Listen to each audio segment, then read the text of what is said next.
लंका दहन। दोस्तों, पहली बार रावण को यह आभास हुआ था कि हमसे भी कोई सवा शेर इस धरती पर है, जब लंका दहन हनुमान जी किए थे। हनुमान जी गए थे सीता माता को पता लगाने के लिए, लेकिन रावण की शक्तियों को भांप लेने के लिए वो एक एक करके पूरी लंका को उजाड़ दिए, पूरी लंका को तहस नहस कर डाला। इस लंके में कितने राक्षसों का जल के राख हो गया।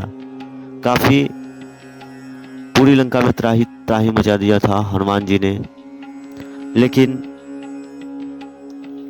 हनुमान जी को जब इस युद्ध आग को बुझाने के लिए जो वो फूंक पड़े तो उनकी मुंह काली हो गई थी, जिसे आज भी हनुमान जी के मुख पे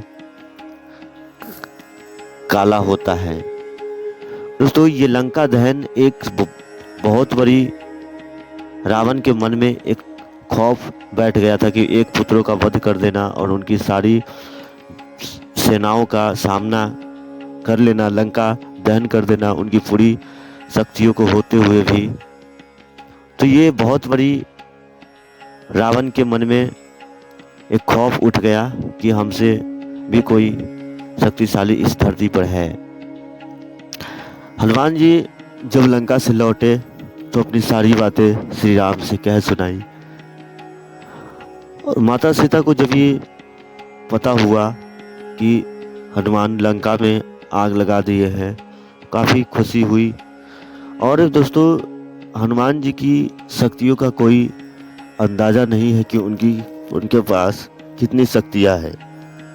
उनके पास अनंत शक्तियाँ हैं। माता सीता की शक्तियाँ, श्री राम की शक्तियाँ और उनकी शक्तियाँ, वो तो रुद्र अवतार है।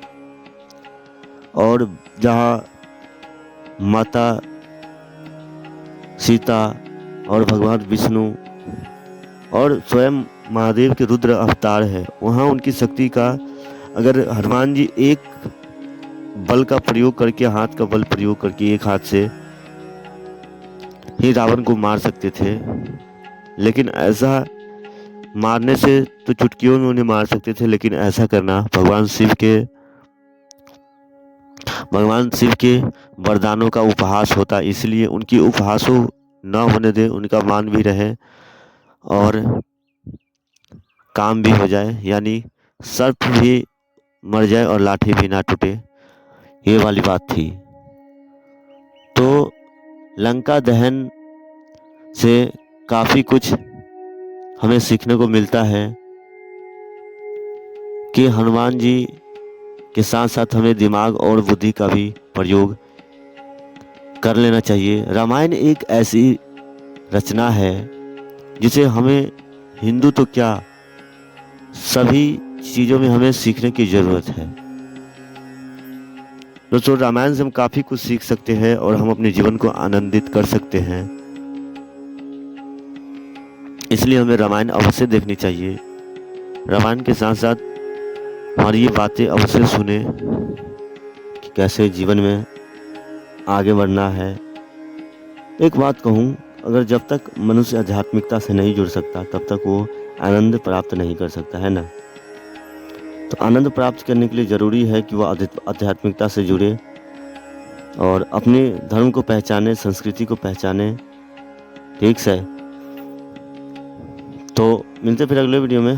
कैसा लगा वीडियो बताना। प्रणाम सभी को।